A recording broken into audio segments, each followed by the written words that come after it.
Assalamu alaikum. Bismillah, alhamdulillah, wa salatu wa salamu ala Sayyidi Rasulillah, sahbihi wa ala. So welcome to the first lecture of the Islamic Legal Maxims course. A lot of familiar faces, some new, ahlan wa sahlan. I know that I made a bit of a push for the Imam Development Academy this semester, mainly because alhamdulillah we have our own website at this point and it's easier to register students and it's easier to kind of follow. It was difficult when we were running via Google Classrooms to do all of that, which is why we didn't really advertise it very heavily. My courses are usually heavily attended at the beginning, and then I will maybe take a picture if you don't mind now, so I can take a picture at the 14th week where I will be just me and Abdul Rahman over here and Sheikh Mustafa, and that's it. Everyone else will be too busy. So I'm not taken by the attendance of these halaqat because people don't usually stick to it. I do, however, encourage you to attend these lectures. The way not everyone runs their courses the same way. My courses are very much dependent on the material that I'm sharing with you. I don't put a lot of stuff online for you to. It's depend on you listening and then taking notes. So if you don't attend in person, make sure you attend it online. Like if you don't listen to the actual lecture, and if you don't, I will know. Not through any mystic meaning. It's just if you write if you write the exam, I'll know if you listened or not. It's very obvious, honestly. Anyone who wrote my exams knows. If they were called to my office, I'm like, yeah, you need to go back and listen because you didn't listen to anything I said because your answers don't reflect that you actually went through the material. So I just ask you to kind of do that, inshallah. Now, today is going to be a little bit of an introduction to what this science is because a lot of people aren't maybe familiar with what it is. Usually, someone who attends Islamic legal maxims, which is in Arabic al-Qawa'id al-Fiqhiyya, usually has attended a fiqh course or an usul al-Fiqh course. But even if you didn't, you will still benefit from learning about this science. You can consider it an introduction into learning usul al-fiqh and fiqh, so that you can inshallah attend these things because it has a very specific placement within the discipline of fiqh in general. So first of all, let's talk about the course objectives. Number one, you're going to understand the definition, significance, applications, types, and history of Islamic jurisprudence, legal maxims. Again, in Arabic, these are called al-Qawa'id al-Fiqhiyya, legal maxims. And we're going to start using just the term legal maxims very soon because obviously it's going to be Islamic and we're not here teaching general law and it's not a different religion. So I'm going to drop Islamic very soon, which is going to be legal maxims very soon, just so we understand. Qawa'id al-Fiqhiyya. So we're going to learn the definition, significance, applications, history, types, and of these maxims. We're going to learn the 5 universal legal maxims for sure. We're going to study the 5 universal ones in this first part course. It's going to be part 1 and part 2. Depending on, I have not given this course in English specifically before. I am never that good at pacing the amount I'm going to talk about. If you attend my tafsir halaqat, you know that I suck at this actually. I'm very bad. I say I'm going to get this long, this much, and I never get that much in. So this is going to be a 2-part course. If I'm lucky, inshallah, I'll get everything I want in these 2 parts. If not, I'll get maybe a little bit less. But for this course, for sure, we're going to go through the 5 universal legal maxims. We're going to learn the legal maxims that are generated by the 5 universal maxims. And this may sound a little bit weird because we have not talked about what this means yet, but that's just so we can always go back to the course objectives later and kind of we're going to learn what the 5 universal maxims actually generate in terms of other legal maxims, and then learn how these legal maxims are used in generating legal opinions by jurists. So I'm going to teach you how that kind of works. And today, inshallah, we'll have a little bit of an introduction for you on this topic. The resources. This is very important. This is how my courses run. My exams are all open book. All of them. I never have an exam that's not an open book exam. They're very. I do expect, however, those who attend to actually invest time in learning the topic. Meaning, because it's open book, I expect the answers to be well fleshed out. I expect to hear your voice in what's being talked about. My questions are always explanational. I want you to explain things to me. I ask you a question, explain how this works. I want to hear your voice. I don't want you to use AI to basically copy paste what I was saying or copy paste a slide that I have here. I want to actually hear your reasoning and logic and the way that you comprehended what was talked about. So make sure that you understand that you use these resources because that's what I will refer you to. So as usual, these slides and your notes will be the main source of testable material. When you go to the Google Classroom, there are material. You can go to the material in the classroom on the website. You'll find material. You'll find slides. It's very self-explanatory. So slide is where, and I update these slides. So don't download them because before every lecture I'll update and upload the slides that I'm going to talk about. So it's an ongoing process for you. But you'll use those slides to kind of follow the thought process of the course and what the topics are, because that's what I use. The course will be 2 parts. The full credit is awarded after completion of the second part. For those who read Arabic, if you read Arabic, if that's your primary language, then it's the book called Al-Qawa'id Al-Fiqhiyya by Sheikh Dr. Muhammad Al-Zuhaili, who is Sheikh Wahbi Al-Zuhaili's brother. Sheikh Wahbi Al-Zuhaili is a great Islamic Syrian jurist, one of our teachers, rahmatullah alayhi, great. I have yet to meet a man of the depth of Islamic law knowledge of this gentleman. He was the head of the Islamic jurists, the International Islamic Jurist Group. His brother, Dr. Muhammad, is equal to him in knowledge, just not as famous as him. He's not much of a public speaker. He's still around, Allah yahfadhu, and I think he's living somewhere in Turkey. But his book on this topic is for sure a main resource. So if you read Arabic, you are required to read the first 361 pages. If that's your language. If Arabic is your first language and that's the language you read in, then you're required to read Al-Qawa'id Al-Fiqhiyya from the beginning to page 361. There will be in your, at the end of the course, if you're taking this course as a student, you want to get the credit, a question at the end of the course: did you read or not? And you have to put in yes. Now, if you lie about it, then Jahannam wa bi'sal masir, no problem. If you don't, if you're honest, I'm going to tell you the story. I've said this story. You've heard this before. If you've attended my courses, you've heard this story before. I'll tell it to you again, just for those who are new. The first time I attended a hadith course in the university that I went to, our teacher, Sheikh Muhammad Khair al-Sha'al, you can look him up. He's a dentist and he lives in Syria. He's one of Sheikh Nuruddin Aiz's students, and he came and he went through his hadith course, and he told us he wants us to read Jami' al-Usul, Ibn Athir al-Jazari. It's like 14 volumes. So I started reading it throughout the course, but I got through the first 2 or 3 volumes, and he never talked about it again. At the end of the last lecture of his course, he came to our class. He had 2 men carrying, to this day, the largest mushaf I've ever seen in the entirety of my life. It was a mushaf that was big, it was one of those, and he placed it in front, and then you had to, and this is how you were going to actually be able to, allowed to write the exam. You had to walk up, put your hand on the mushaf and swear that you read the full book. Out of 40 students, 4 actually did. The rest of us, we didn't read the book. So we had to go back and he gave us an extension of a week and we read the book, and then we came back, وَحَلَفْنَا يَمِينَ مُعَظَّمْ, that we read Ibn Athir al-Jazari's book, and then we were allowed to write the exam for it. So I've always thought that was a great way to do it, because after that happened, I actually started to do stuff. So I'm not going to bring you a big mushaf. You're just going to have to put in, you have to lie, or you have to actually read the resource. It's very important because Islamic knowledge is not knowledge that you pick up by just listening to a lecture, or 2, or 3, or 4, or no. Islamic knowledge is something that you obtain by, you have to do your own reading on stuff. Like, my job is to share with you the basic ideas, give you the spirit, the attitude, the perspective, the worldview, and the kind of the zubda, the final, the bottom line. But in order for you to actually learn the topic, you have to do some reading. And I don't ask for a lot. This is just the first. If you read it, you don't have to. If it's Arabic, then it's 361 pages over the next 4 months. It's not that much of an ask. I do this for every course. If you attended my Usul Fiqh, I asked people to read a small booklet, and the same thing for Fiqh. I just think this is how we were taught to learn. When we attend with the shuyukh, the majalis of qira'at kutub, he would skim through it. We were required to go back and read the hashiyah in depth and reflect and come back with specific questions if we had them.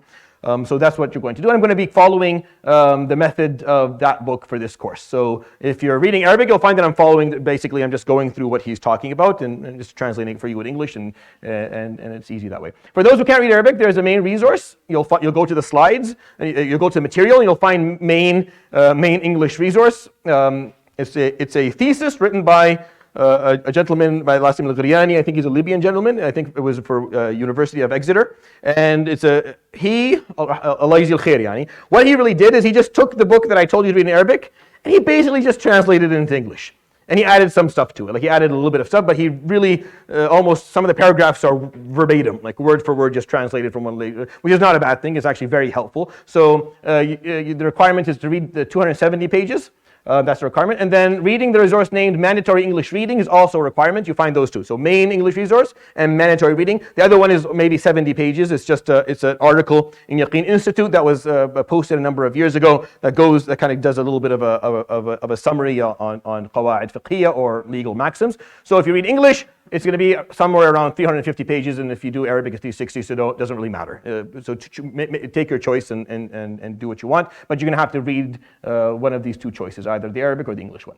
There'll be one or two assignments throughout the course as well. One or two, I haven't decided, probably one. I don't think we have enough time to do two. And it'll take a certain percentage of the exam. And the final exam, as usual, is going to be open book. My questions are always reflectional and based on kind of comprehension. I need to see that you understood the topic. Please don't treat the Islamic courses, not just mine. Wallahi, it's not about attending my courses. If you attend Islamic courses, don't treat it as you would treat, for example, a university course where you cram the last maybe 2-3 weeks and just, no. Learn slowly, read slowly, and allow yourself to comprehend and for it to kind of sink in terms of the information that we're sharing. All right, so let's get started. Bismillah. The first couple of slides are slides that I used for my Usul al-Fiqh course and for other courses, and these are slides that are timeless, and I think the information here is always beneficial. So the reason I put this up here is just in case you have an understanding of how law works in a country. Well, you have the Constitution, right? And then after the Constitution, you have the law, which is what people go to law school for. And then you have individual rulings, right? And you hear that sometimes, where this versus this, or this person versus that person, and they'll use the ruling that's not the law. That's just an incident where there was a dispute and there was a famous ruling that was given, right? So it's not that different in Islam. And law is pretty much the same regardless of where you study it. So the Constitution is going to be taken from Usul al-Fiqh. Like what the Islamic Constitution is going to be derived from Usul al-Fiqh. And the law itself is al-Qawa'id al-Shar'iyya or al-Qawa'id al-Fiqhiyya that we're going to be talking about. So what we are studying in this course is the first level of law. Al-Fiqh is individual rulings. When you come and attend a Fiqh Shafi'i course, for example, or a Fiqh Hanbali course, or a Fiqh Hanafi course, you don't find in that course a lot of, well, this ruling exists because Allah says this, or the Prophet ﷺ says that. And you get upset. Where is the dalil? Yeah, that's not how this works. When you're studying fiqh, you're just studying the individual rulings. These individual rulings that you are studying in the book of fiqh were arrived at by jurists who used the law, al-Qawa'id al-Shar'iyya. These rulings, these maxims, these legal maxims, the law, was arrived at through Al-Quran, with Sunnah, and all of the other sources of evidence that exist in Islam. So when you go to a book of fiqh, and you read a ruling, and you're like, well, I heard that a different, I heard a piece of evidence, or I heard a hadith, and you're like, oh, that means this ruling is wrong. No, it just means you're wrong, and you don't even know that you're wrong, and it's the worst level of being wrong, when you don't even know how wrong you are, because you don't understand how Islamic law even functions. Islamic law does not function ayah to ruling. It doesn't function that way. If you think that, then you don't understand how Islam works. Islam is very different. Islam, when you are going to come up with the Constitution, we're going to figure out what the whole idea. You go to the sources of evidence, and I'm going to move on for. So what are the main sources of evidence in Islam? These are the main sources of evidence. You have the Quran, the Sunnah, the consensus of opinion, and this is ijma' basically, and then you have analogical deduction or drawing parallels, which is qiyas. And then there's a bunch of other sources of evidence. So there's something called juristic preference, istihsan. And these are differed upon, disputed. Not every madhab will use these sources, but each madhab has a choice of these sources. Like the Hanbali will take a few of these, Al-Maliki takes a few. Everyone has a little bit of a difference. Some of them will say, I don't accept this source of evidence. For example, istihsan, Shaykh Shafi'i does not accept. Like everyone is a little bit different. So urf, custom, for example, consideration of public interest, masalih mursala, blocking the the opinion of a companion, qawl al-sahabi, previous revelation from the religions before us, presumption of continuity, which is istishab, the actions of the people of Medina, amal ahl Medina. Every scholar will, after the four, will say, you know what, I think I'll use this one, and they'll rank them. They'll have one ranked higher than the other. These are all sources of evidence. We're not here to study that. You want to study that, you're going to come to Usul al-Fiqh. We've already done a course in that. We're going to do another course, and then you can take the courses as they build on Usul al-Fiqh. If you want to understand what the sources of evidence are and how you're going to interpret and how you're going to derive laws from the sources of evidence. That is Usul al-Fiqh. That's what that is, right? So when you're talking about a fatwa that exists in the Matan of Abu Shuja', for example, Fiqh Shafi'i, when he says something, he talks about, for example, a man and a woman, if he touches a woman who's not mahram, he loses his wudu, right? And you're like, no, I heard. To arrive at this ruling, first of all, you have to go, what are the sources of evidence that we accept? So Quran, Sunnah, Ijma', Qiyas, and then we accept Masalih Mursala, we accept Istishab, and we accept a few other things. You put them all together. You go into those sources, and you use the tools that Usul al-Fiqh give you to deduct and interpret and take all of the pieces of evidence that talk about this topic. And then you take them all together, and you have to learn how to process all of this evidence and how to weigh it all out, because you'll find evidence pro something, and you'll find evidence against something. Oh, did this fall down? Oh, sorry. So you'll find pieces of evidence that are pro a ruling or against it. So you have to weigh it all out together. Weighing all of that is what Usul al-Fiqh specializes in learning how to do, right? And then what you end up doing from these sources of evidence is that you take away a law, a general statement that will work in many, many ways, which is what we're going to be studying. That's what we're going to be studying here, the Qawa'id Fiqhiyya. And then from these laws actually encompass a number of particulars, you're able to deduct a single ruling. You're able to deduct a single ruling. You don't go from an ayah to a ruling. That's not how this works. And if you think, again, I'm emphasizing this because this is one of the main pitfalls of students of knowledge who don't learn Islam in a systematic way, where they don't understand that it's a little bit more complicated than just, I heard one piece of evidence, then this is the ruling. No. You heard a piece of evidence. Do you know all of the other pieces of evidence that exist in the main sources of evidence and the disputed sources of evidence? Do you put them all together? Do you know how to actually process them? Do you know how to interpret all of the evidence put together? Do you have the tools of Usul al-Fiqh? Do you know how to deduct a maxim? And then you know how to use that maxim and generate a ruling? It takes a little bit of time. It's not that simple. We usually simplify it, but to understand how Islam actually functions, this is how Islam functions. You have these three levels of Islamic study. You have these three levels: Usul al-Fiqh, Qawa'id Fiqhiyya, and Fiqh. We are not studying fiqh. I'm not here to tell you. You won't learn in this course how to make wudu, what the arkan of wudu are.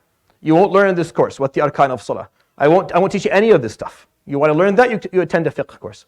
I won't teach you here how to interpret rulings, or how to extract rulings from the Book of Allah, or how to deal with two pieces of evidence that are contradicting each other, or that one of them is generic and the other one is specific, and which one do we follow? I'm not going to teach you that. That's Usul al-Fiqh. Here, I'm going to talk to you about the maxims that the scholars arrived at after processing all of these pieces of evidence. These maxims, these legal maxims, are used. So when someone comes and asks me, for example, a question in fiqh that I did not study in a book of fiqh, and this happens all the time, by the way. All the time, someone will ask me a question that if I opened Matan Abu Shuja', or its explanation, or the hashiyah on its explanation, or the explanation of the hashiyah of the explanation of it, or I won't find the answer, because this question does not exist during that time. How am I going to generate a ruling?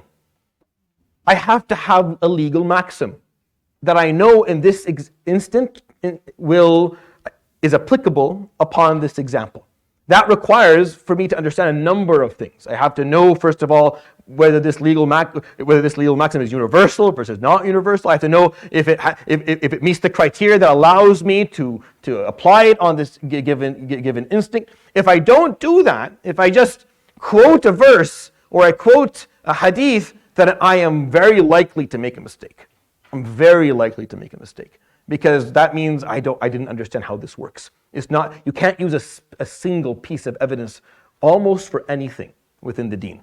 You have to look at the collective of the main sources of evidence altogether. It's not enough for there to be one wording, because there's a big possibility that this one wording that you're looking at, there's some context to it that you missed, or there's something more to it. So this requires a very in-depth study, and you're not going to be at the end of this course a alim or a faqih that is capable of doing all of that. What you're going to be at the end of this course, you're going to have the knowledge of what you don't know. You will appreciate how the system of Islamic law works, and you will understand. You'll be more likely to learn fiqh, because you understand that fiqh is not just a scholar sitting there and just whatever comes to mind he puts down in terms of this is what he likes as a ruling.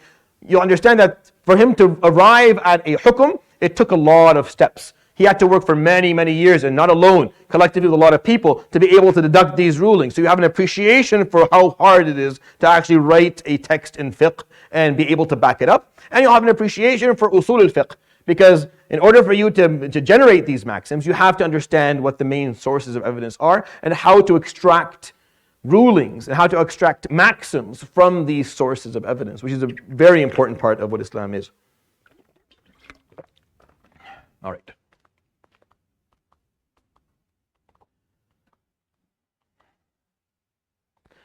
So for example, this is not a part of Qawa'id Fiqhiyya. We're not going to talk about this. I'm just putting it here because I want you to understand how to distinguish between the different disciplines. This here is usul al-fiqh. This is what you study when you study the origins of jurisprudence, which is how the Constitution is put together. The origins of jurisprudence. You have to understand pieces of evidence. Every piece of evidence has to be looked at on 3 dimensions, at least. This is the simplest form. I simplified something for you that can be much more complicated. At least on 3 dimensions. Any piece of evidence, you have to ask yourself, is it sacred or is it respected? Meaning the quote that I'm reading, who said it? Is it sacred? Is it holy? Is it Allah and the Prophet or the Prophet ﷺ? Or is it one of the Sahaba, for example? Or one of the Tabi'een? What is it? So you can't say, so, for example, if you're in your mind saying things, you may be saying these things in your mind. If you're like, oh, I don't care what the Sahaba said. That means right now, you have just put a imamah, a size of this masjid on your head, declared yourself the 5th imam, and you have started your own madhab.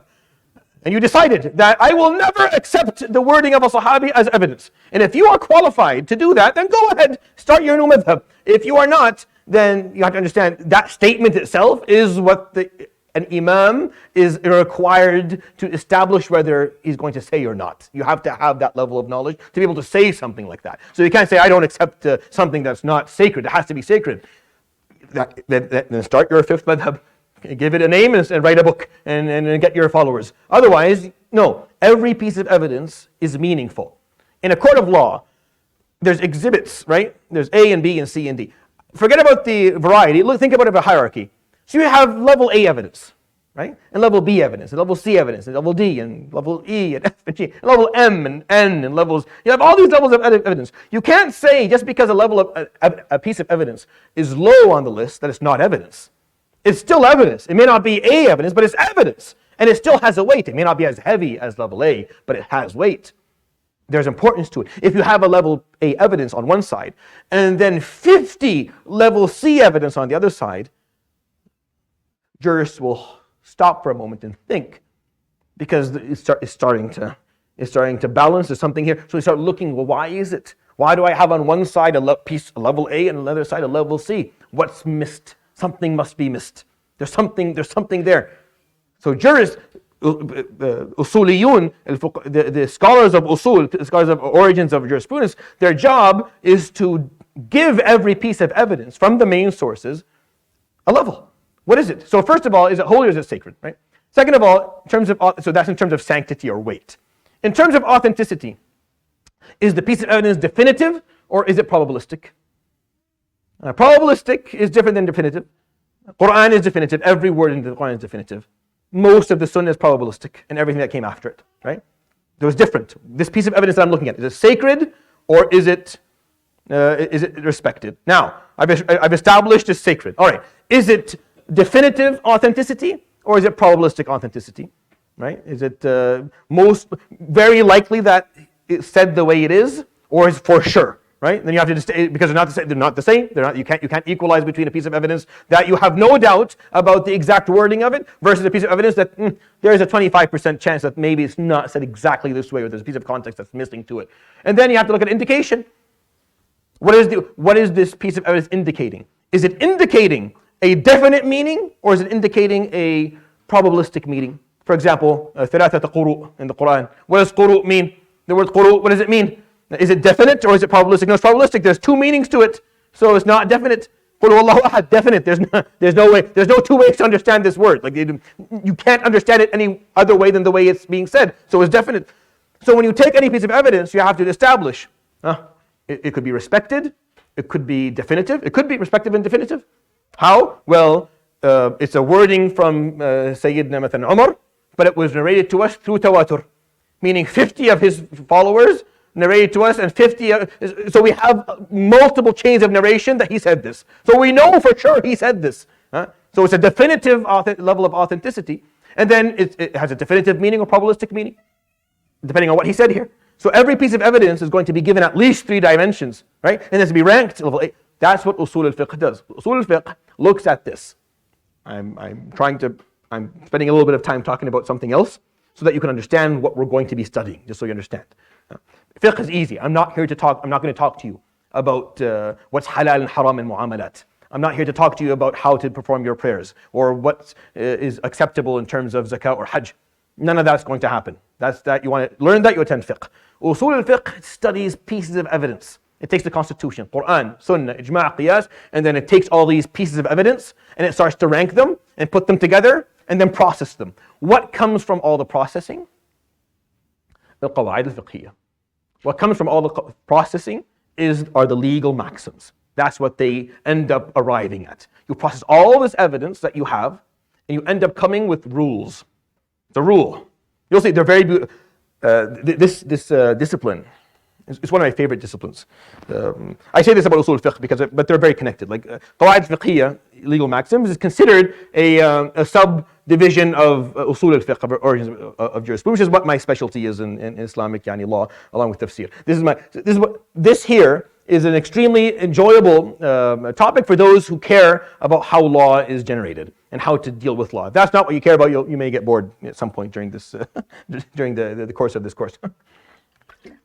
However, if not, then you'll find this to be very rich because you get to see, okay, what are the rules that we have in Islam? Like Islam as a discipline, as a faith, with all of the wordings of the Quran, everything the Prophet ﷺ said and did, all what the Sahaba learned from him and all that followed, you're just going, and from all of that, you're having people of great caliber, of great knowledge, of great minds, and they're extracting from all of that, instead of just from one wording, from all of it, a rule, a maxim. That's why we call them a maxim, that you can apply in many, many places. Right? And the 5 universal maxims that we will share with you are applicable everywhere. You can apply them anywhere you want. In any situation, you can apply them. And then there are other maxims that you can't apply everywhere, and we'll go through some of those stuff. So let's talk about definitions at the beginning because we need that. So what is a maxim? Now, I use the word maxim. I didn't come up with it. If it was up to me, I probably wouldn't use the word maxim. In Arabic, it's al-qawa'id. Qa'ida is the base of something, right? It's a base that you build upon. That's what a qaida is. In English, I don't know if that's what a maxim is. A maxim is a undisputed or non-questionable term, which kind of applies to a qaida, meaning this qaida is the zubda, is the muhassila, it's the summary, it's the outcome of all of the knowledge of the Quran and Sunnah and all that you can apply. So they use the term maxim, and I used it because that's the term that is used in all of the translations and all of these modern Islamic works that we have on this topic. So I use that term. You find there are some books that are written that don't use that term, but they are outdated and they're not really used very often. So I didn't use any of them as resources, and I'm not going to quote any of them. As you know, probably one of the most challenging aspects of teaching Islam is when you translate from one language to the other. In Arabic, it's because that's where these concepts and terms were generated. We can always attach the word to its basic meaning or its essential meaning, and it'll allow you to comprehend it. When you translate it into English, it becomes a little bit more tricky. So the word qa'ida, you can understand as maxim. It's also a base. The word qa'ida, if you went to school, whenever they use the word qa'ida, what did it usually mean? What? Rule, and that's probably the best translation for it.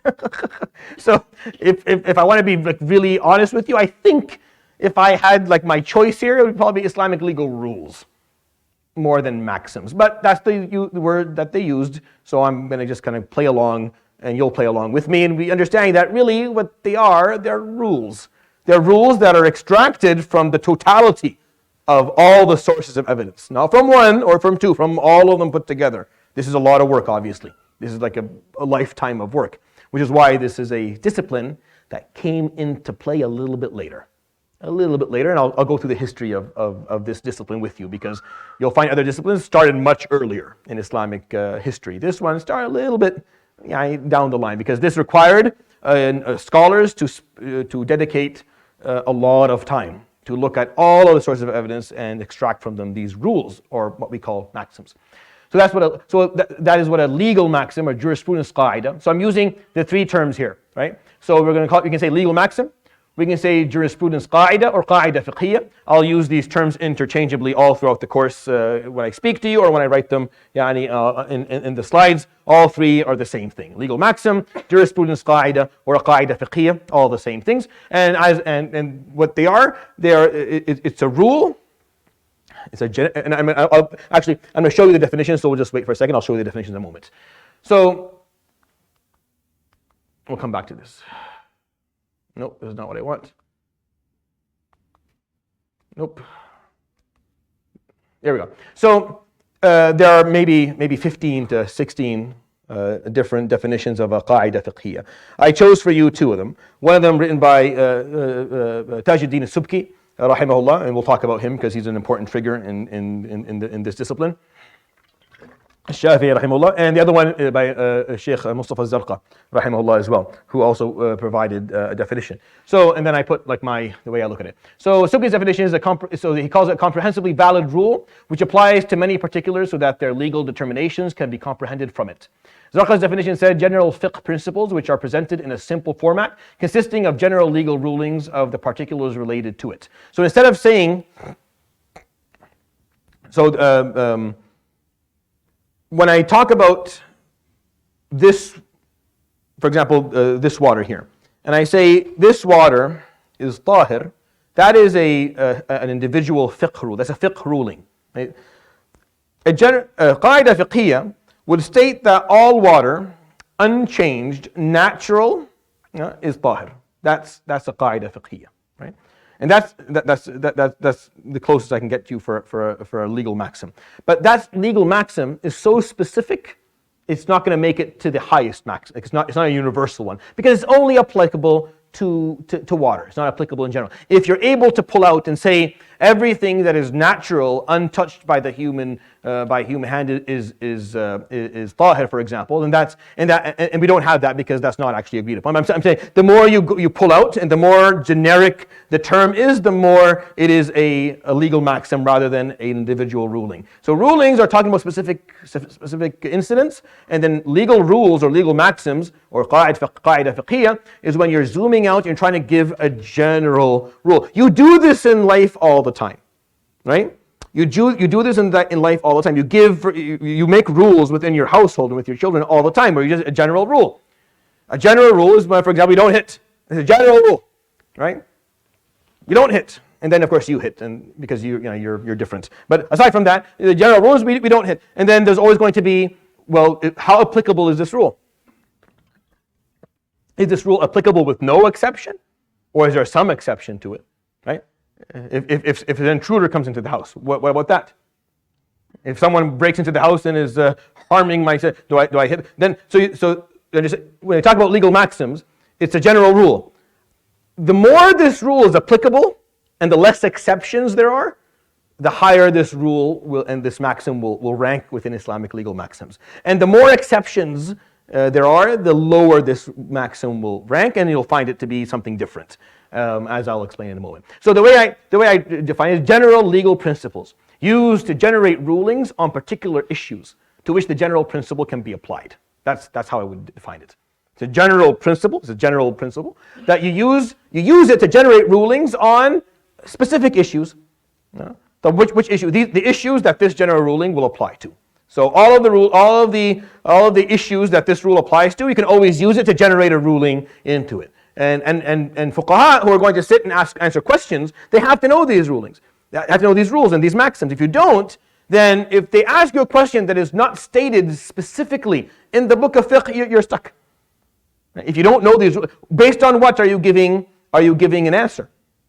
If I'm sitting and you ask me a question, and I didn't study it in any of the books of fiqh, if I'm going to offer an answer, I can't just make something up, or I can't just think of one piece of evidence. I have to have I have to have a maxim in my mind, a legal maxim that I can apply to this incident that would allow it because it encompasses it. But that requires also for me to understand whether the maxim that I'm using applies to this example or not, and whether there's an exception or not. So it's a little bit more complicated, but you have to have that. If you don't, you can't generate rulings.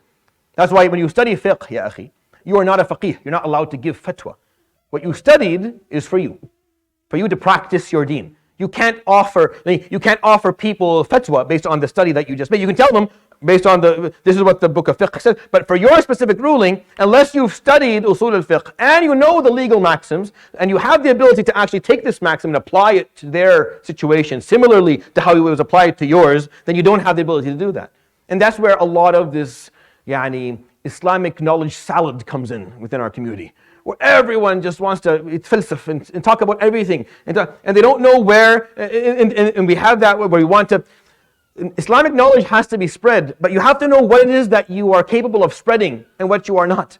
For the general public, the spreading of knowledge is going to be essentially ethics. It's going to be spiritual things. It's going to be basic. It's not going to be specific fatwa and fiqh.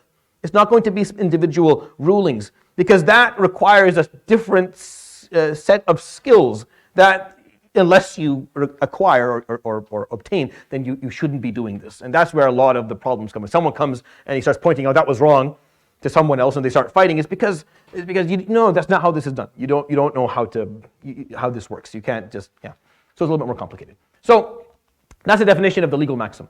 So difference between a legal maxim, or jurisprudence qaida, or a qaida fiqhiyya, and a maxim of legal theory, or what we call the origins of jurisprudence qaida, or qaida usuliyya.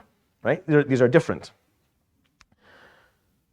If you have been following me so far, and I haven't lost you yet, then remember that I told you have usul al-fiqh at the top. It's the constitution, and then you use that to generate these legal maxims. Now, usul al-fiqh as a discipline is the discipline that teaches us how we're going to take the sources of evidence and extract pieces of evidence, rank them, and then interpret them. Right? So a qaida usuliyya, for example, is al-amru lil-nahi. That's an example of a qaida usuliyya. A command, al-amru lil-wujub, which means command is to make something wajib. A command is to make something obligatory. That is a qaida usuliyya. It's not a qaida fiqhiyya. This is a law, or this is a maxim of legal theory. Meaning when you hear a command in the Quran, what does it indicate? It indicates that something is obligatory. You're like, well, that's common sense. Sure, but you have to establish these rules. You have to establish وَالنَّهْيُ لِلتَّحْرِيمِ, for example. And when you're told not to do something, that is going to establish that something is haram. These are laws of, these are rules of origins of jurisprudence. The qaida of origins of jurisprudence. Different than something like al-yaqeen la yazul bil-shak, which is a qaida fiqhiyya. A jurisprudence qaida is that certainty is never displaced by uncertainty. Certainty can never be displaced by uncertainty. That's a qaida fiqhiyya. This allows you to you can take this and apply it on a lot of different examples. If I'm standing there and I remember making wudu, but I don't remember if I actually lost my wudu, but your yaqeen is you made wudu. Your doubt is that you didn't. So your doubt will never displace so it's applied on a specific example. Al-amru lil-wujub, when you say commands are to establish something being obligatory, this is a linguistic issue. This is so that when you look at the Quran, you look at the verse, what do I do with this verse? How do I interpret from this verse? I have to know how the language works. And I have to know what indications the language actually gives. So when we talk about origins of jurisprudence qaida or maxims of legal theory, they are just telling us how the process of how we're going to interpret the sources of evidence and how we're going to deal with these sources when they don't work with one another, when it seems like they're not on the same page, or one of them is very general and the other one is very specific, and it's not the same outcome if we try to apply both. So how do you deal with this? These are the you need rules of, or maxims of legal theory. You study that in Usul al-Fiqh.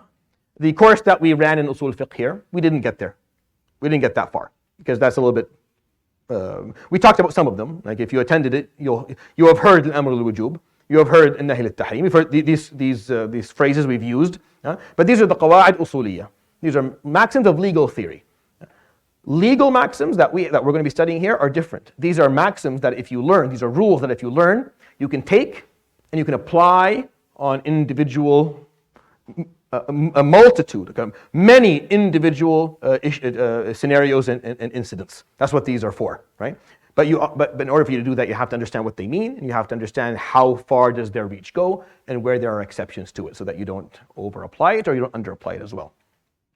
So the difference between a legal maxim, jurisprudence qaida or qaida fiqhiyya, and a legal principle, dabit fiqhi. Now, even in Islamic law, in Arabic, the differentiation or distinguishing between these two terms was not agreed upon until maybe the 8th or 9th Islamic century.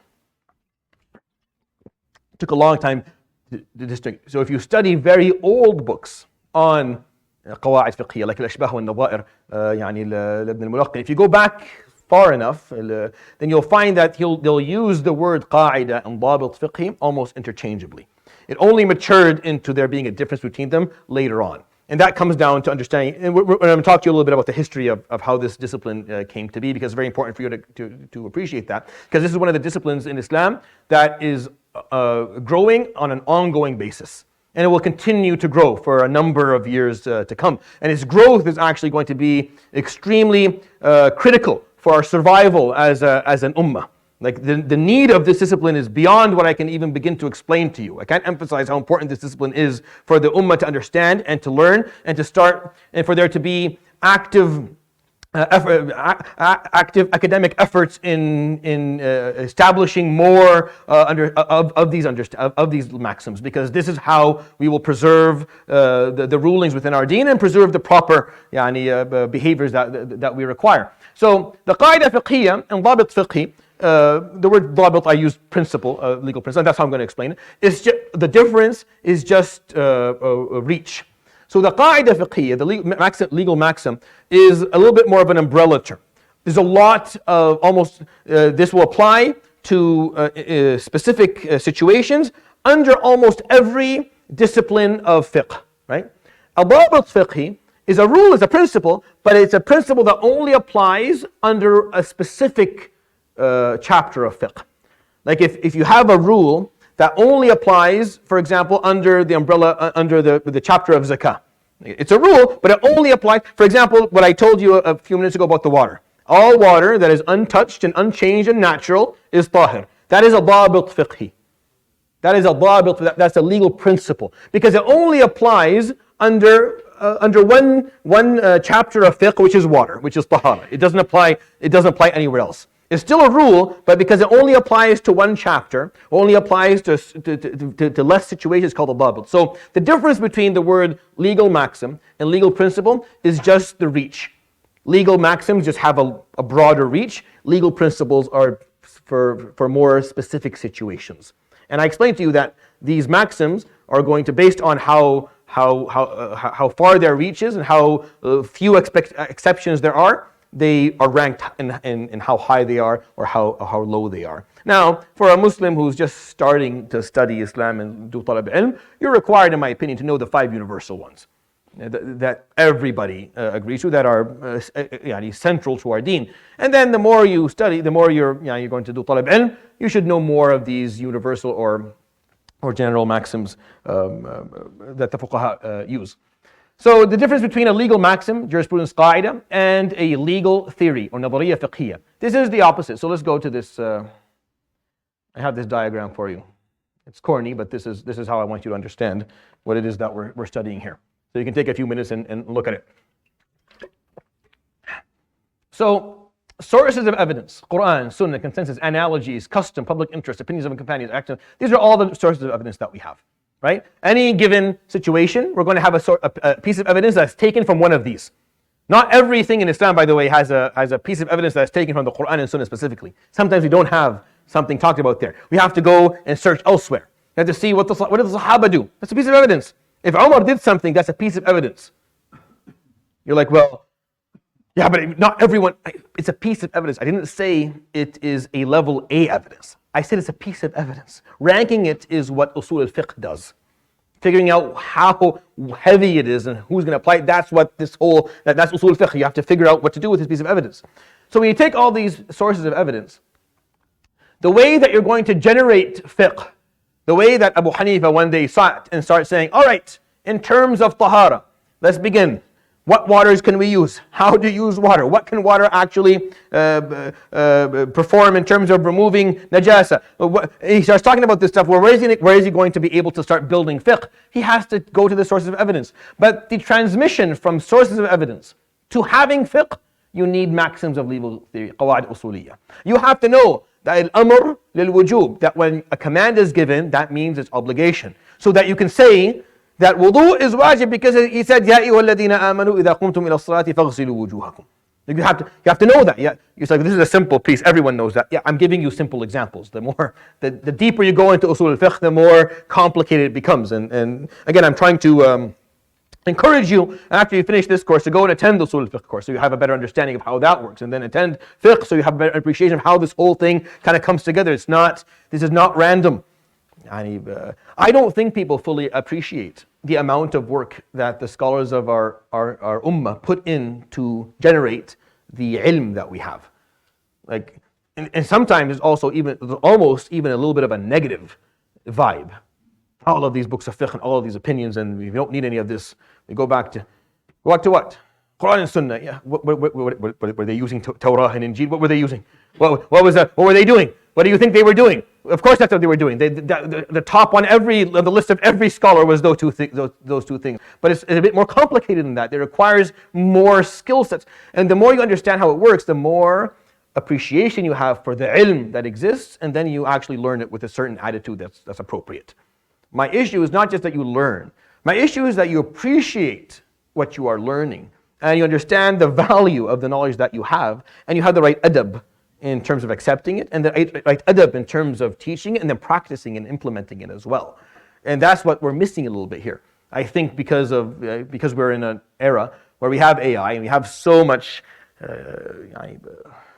quote unquote knowledge or information, that we look at all of this work and we say this is, we need something different. No, you need to go back and understand how it works. You can add to it for sure. And you can improve it, as all scholars have historically. They've studied what was done, they add to it and improve it. But when you go back, you'll find that there's actually, you'll have a heightened appreciation of the amount of work that went into all of this, which is very impressive at a time where they didn't have a lot of the tools that we have today. I remember when I attended one of our courses was on tarajim. Tarajim are the biographies of scholars or people. So the sheikh that taught us that what he asked us to do is he gave us each a name, like a name of a scholar or someone you didn't know, like someone I had no idea who this person was. It was just a name that I had no idea, and I was supposed to go and put together a biography from the different books.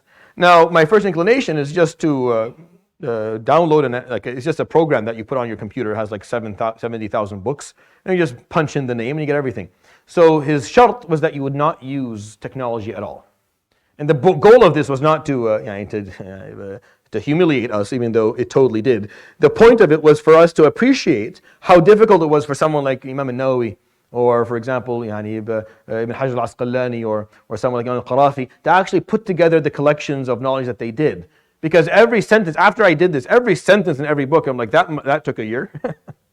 That sentence there took a year, easy. Just the sentence with the just adding a few names and adding a few ideas, that must have taken a year, because where did you get this from? You had to have gone and asked. You had to actually have left the country that you're in. So we would go to libraries and get on ladders and pull out books and spend like hours upon hours. It takes us 5 minutes to do on a search engine, but then to actually do it is much more difficult. So you understand that what they put together within this short period of time, or within that period of time where they didn't have access was actually very meaningful.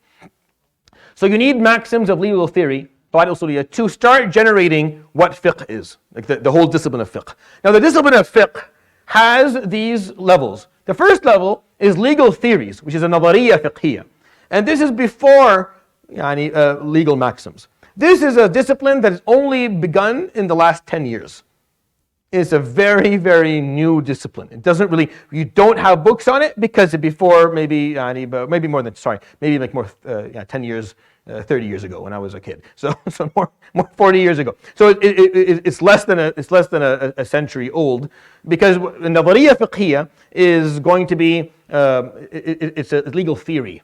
It's generic ideas that all of Islamic behavior, not just fiqh, all of Islamic behavior adhere to, and it can be applied on everything. And you'll have nadariyat, you have legal theory in every major aspect of Islamic law, of Islam, whether it's theology or whether it's spirituality or whether it's fiqh itself. And this is a discipline that is just starting to flourish now. And it's not something that one person can do. A lot of the disciplines that we're going to study, we're going to be able to take it back to one or two people and say, Rahmatullah ala fulan. Had they not written this book, this whole story would have not existed. And I'm going to point out to you some of these individuals for this discipline. But for generating legal theories, nadariya fiqhi, no. This is the work of large groups of scholars that spend sometimes with their PhD students years upon years preparing and trying to generate legal theories. Under legal theories, you have legal maxims. That's what we're studying here. That's what I'm here to teach you. Here to talk to you about the legal maxims. Right? Under legal maxims, you have legal principles. And under legal principles, you have jurisprudence rulings. All of these are different disciplines. Each of these is something different. We're here just to talk about the legal maxims. That is an umbrella term. Under it, you find jurisprudence principles, and under that, you have the basic rulings. So this is just a way for you to kind of comprehend what it is that we're going to be covering, inshallah ta'ala, in this course. So, go back a little bit. So I'll talk about this a little bit until it's Isha, and then we'll end inshallah for Isha. What is the criteria for maxim formation? To form a legal maxim, you need these four things. Again, these are pulled out by a recent Muslim scholar after looking at all the maxims and figuring out what they had in common and finding the threads. These are the four elements that are required for forming a legal maxim that will later on be used on a lot of different sub-examples within fiqh. So the first one, I'll maybe talk about two before. The first one is called al-isti'ab, which is comprehensiveness. In order for us to call a statement a legal maxim, it has to be comprehensive. The content of the maxim has to include and be applicable to the particulars from different chapters of fiqh.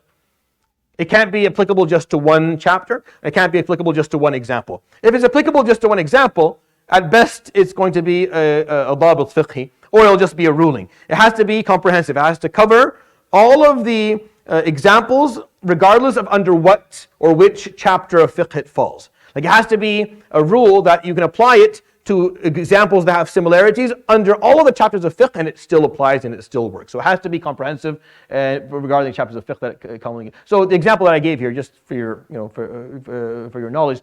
So one of the legal maxims, a reference to a part of an indivisible thing is regarded as a reference to the whole. If you're referring to something that cannot be divided, it's just one thing. It's not something that is divisible, right? You refer to a part of it. It's just like you're referring to the whole thing. You can't do that because it's not a divisible thing. So what is the example here? So for example, you can't pardon a part of a crime. If someone says, "I pardon a part of this person's murdering my friend or my brother," I pardon a part of it. You can't either you pardon it. So pardoning a part of it will be seen as pardoning the whole thing because it's not indivisible. It's not. You can't pardon a part of a crime. It's not acceptable. You have to pardon the whole thing. You can't. There's no half of a divorce. Either you divorce or you don't. You can't say, "أطلقك نصف طلقة." I'm going to divorce you half a talqa. It applies as a full one because this is not a divisible thing. Same things, for example, if you have a partial intention. If you intend to do nus hajj, I intend to do a nus hajj. No, this is the intention of full hajj and alayk hadi. Right? You owe. So if you have the intention of hajj and you don't do it, then you owe dhabiha, you owe a hadi. So if you say, "I intended nus hajj," hajj is not divisible. If you attend those hajj, that means you attended the whole thing. If you didn't go do it, then so you can see, because of this maxim, there's going to be a ruling later on that's generated. So if you ask me, If I intended to do most of Hajj, but I didn't do it, I don't know. I've never seen that in a book of fiqh. But because I know this maxim, I can tell you, yeah, you owe hadi. Because that's the question. Do you owe hadi after this? Do you owe to slaughter a sheep for the sake of Allah and feed the poor because you didn't end up going? But you said, I only intended to do a small part of Hajj, or I only intended to stand on the day of Arafah. No. Hajj is not divisible. If you intended you didn't do the whole thing, then you owe hadi to it. So you go back to a legal maxim. But this obviously requires more than just knowing the maxim. You have to understand also how it functions. So the first piece is comprehensiveness. Now the second one, the second criteria is ittirad. So continuity and freedom from break. To be applicable through its analogical nature to the expected questions of the infinite future issues that can come under its legal ruling. So it has to be something that does not have exceptions to it. If it has a lot of exceptions, if you can't apply it to everything, I mean, it keeps on getting broken, getting stopped because of different things, then it's not a legal maxim anymore. It'll turn into maybe a legal principle. You'll say, oh, yeah, because there's so many exceptions, it works under the chapter of Tahara, it doesn't work under the chapter of Salah, so it becomes a legal principle for this chapter. But if a legal maxim, it has to be something that it has continuity to it, and it's not breakable. To all the analogical, the qiyas questions that are going to come from it later. The third criteria is a tajreed, or abstractness. So the legal ruling of any maxim should be abstract. It should not refer to a single case or person individually. So, and you've already understood this from me because I've talked about it before, but this is important to understand. That it has to be something that is not referring to a specific example. So coercion, for example, nullifies contracts. It nullifies all contracts. It's not talking about a specific contract or a specific person. It's general to the point where wherever you apply it, it's going to be applicable and it's not a part of a specific ruling. I'll read the last one and we'll go for Salah inshallah ta'ala, and then we'll repeat them next week inshallah to make sure you have them clear. Ihkam al-siyagha, or conciseness. The maxim has to be concise. So this relates to the wording of the maxim. It is to use the most concise expressive word that convey the content of the maxim in the best way possible. So maxims have to be worded in a way that is very concise. A maxim that is a chapter is not a maxim. It has to be at most just a sentence that you can later apply, or else it's not really a maxim anymore. It can turn into something different. It can be legal theory. It can be a rationale of something, but for it to be a maxim, it has to be at top. The longest it can be a sentence. You'll see all the maxims that I'm going to share with you over over this course are going to be just a sentence. At the top, it's going to be one sentence each. It won't be anything more than that. So we'll stop with that, inshallah. I'm going to give you examples of this, inshallah, next week because we're running out of time for Isha. So we'll see you then, inshallah. We'll start 8 o'clock sharp. So you're welcome to come pray Maghrib, but I'll be starting 8 o'clock sharp, not after. Jazakumullah khair. Subhanakallah bihamdik, la ilaha illa